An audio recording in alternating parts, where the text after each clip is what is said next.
Jamaica. Today we are asking and unpacking the question someone sent to me. And the question is this: has the PNP lost its identity? You know, there was a time when asking what the People's National Party stood for was one of the easiest questions in Jamaican politics. The answer came quickly. It was a party of Norman Manley. It was the party of Michael Manley.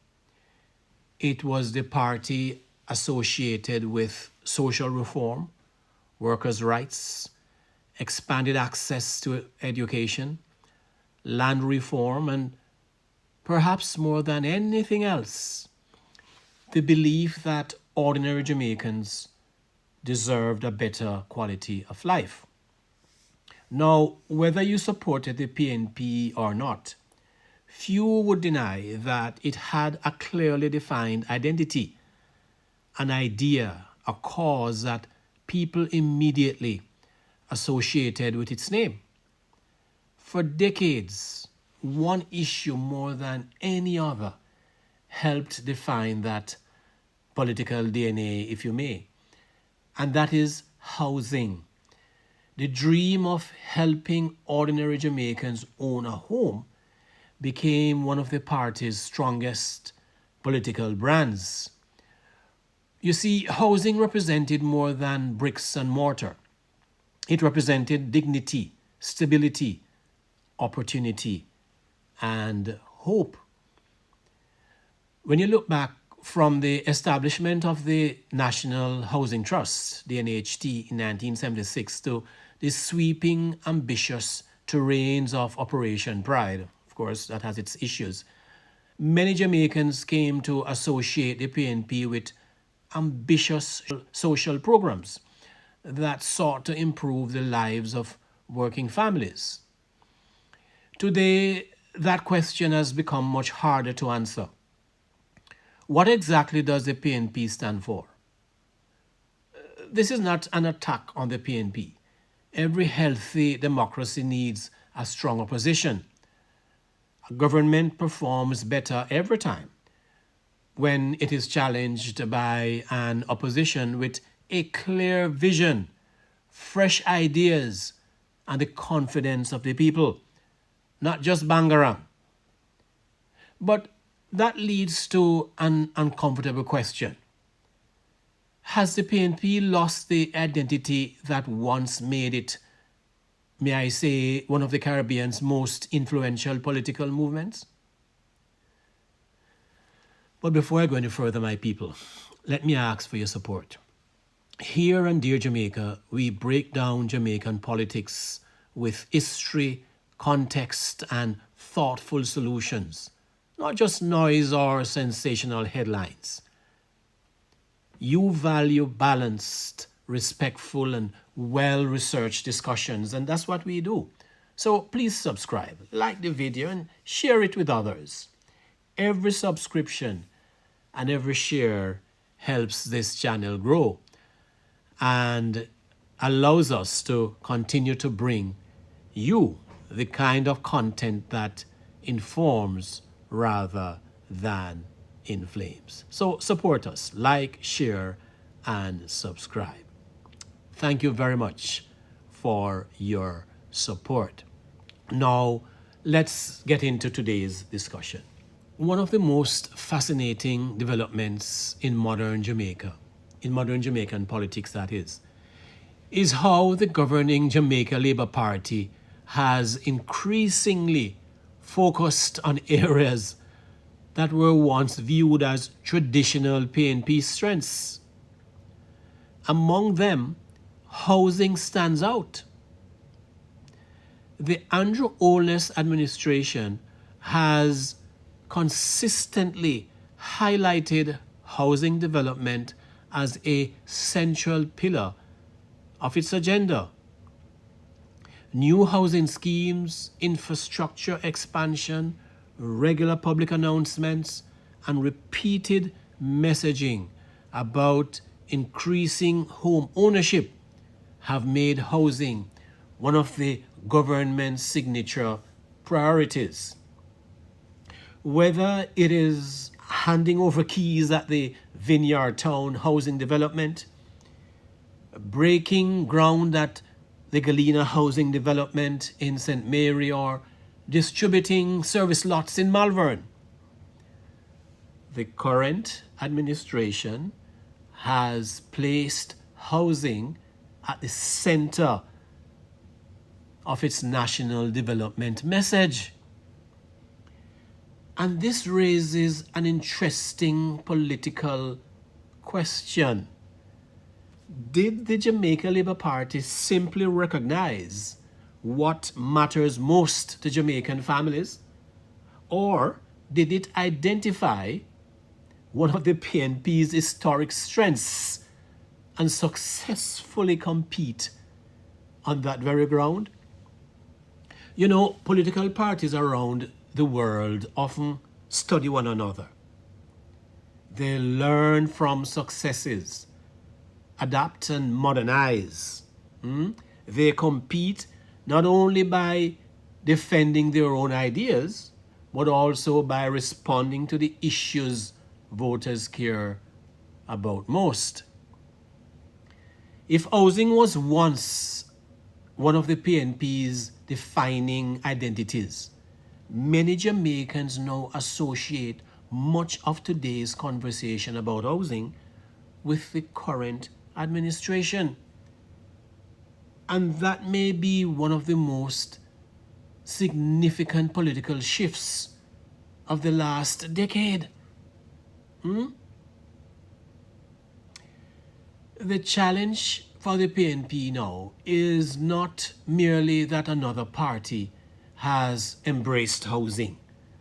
The challenge is whether voters still know what uniquely belongs to the PNP. What is their ideology? Every successful political party owns an idea. Sometimes it's jobs, sometimes it's national security, sometimes it's economic management, sometimes it's the big one, education. The strongest political brands become attached to ideas that people immediately recognize. And so I say to you, ask yourself this question. If someone under the age of 30 were asked today to describe the modern PNP in one sentence, what would they say? Will the answer come quickly? Or would there be a long pause? There is this political battle over who truly protects the legacy of shelter. And it reached a boiling point regarding the massive 57 billion Jamaican dollars that was drawn down from the NHD by this current administration. The PNP has strongly criticized these policy moves. Opposition spokesperson, Housing Senator Floyd Morris, as I read, has blasted the drawdowns, arguing that siphoning billions out of the trust to support the general national budget deprives working class Jamaicans of direct housing capital. To the PNP, the NHD was designed to be a sacred vault exclusively for building housing. However, the current administration has countered the critique by the senator. Prime Minister Holness has frequently reminded the public that in 2013, it was a Portia Simpson Miller-led PNP administration that initially established the precedent of extracting $11.4 billion annually from the trust for macroeconomic survival. For the average voter, it has created a confusing narrative where both parties have used the NHT as a vital piggy bank during tight economic intervals. And so what you see is a blurring of the ideological lines between them, right? Because there is indeed an affordability gap. The fact of the matter is that despite the government's heavy focus on housing, the opposition has pointed out a glaring chasm between grand policy targets and the harsh realities on the ground. And this is a fair criticism. It's reality. There is a bitter debate, if you may, over a critical issue facing local buyers, and that is affordability. Let's break it down. A basic studio, a one-bedroom unit on the open market, now routinely climbs past $12 million if you can get it. And two-bedroom units frequently soar beyond 18 million. High-density urban developments like Ruthven Towers cater primarily to upper income brackets, creating a stark contrast for the nearly half of NHT contributors who earn less than 30,000 Jamaican dollars per week. But to me, this administration has its ears on the ground because the administration has acknowledged this supply side crisis. And in response, they implemented sweeping policy reforms, including raising individual NHT loan limits to $9 million and lowering deposit requirements to 2% for low-income earners, and also mandating the NHT to focus strictly on units priced below $14 million. Yet, the deep economic gap persists. And politics is ultimately about more than opposing a government. It is about persuading people that your vision offers a better future. And so when the current PNP leadership, led by Mark Golding, introduces initiatives to address urban renewal and affordability and land titling, they are fighting to reclaim what was once their foundation. But if voters cannot clearly differentiate that vision from the fast-paced, developer-driven messaging of the current administration, rebuilding public confidence becomes much more difficult. You know, history has shown that political parties can reinvent themselves, and many have done so quite successfully after periods of uncertainty. The JLP, the current administration, can definitely relate to this. Reinvention begins with clarity, purpose, and a compelling vision that speaks to the concerns of a new generation, not optics. And the PNP has one of the richest histories in Jamaican politics. Of course, that history deserves recognition, but history alone cannot win tomorrow's elections. History earns respect, vision earns votes. The question facing the party is not what it stood for 50 years ago. The question is what it stands for today. And perhaps, even more importantly, what will it stand for tomorrow? Consider this. If the governing party has successfully competed in areas once regarded as traditional PNP strengths, where is the new political frontier? These are not questions asked out of hostility.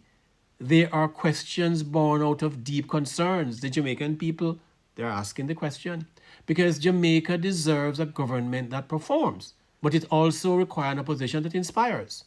Democracy is strongest when both sides compete not merely for power, but for the confidence of the people through bold ideas, serious leadership, and a vision worthy of the people's trust. Not who's trying to outdo the other to compete for the camera lens. Vision, bold, reinventing, meeting the needs of the modern Jamaica. This has been Dear Jamaica.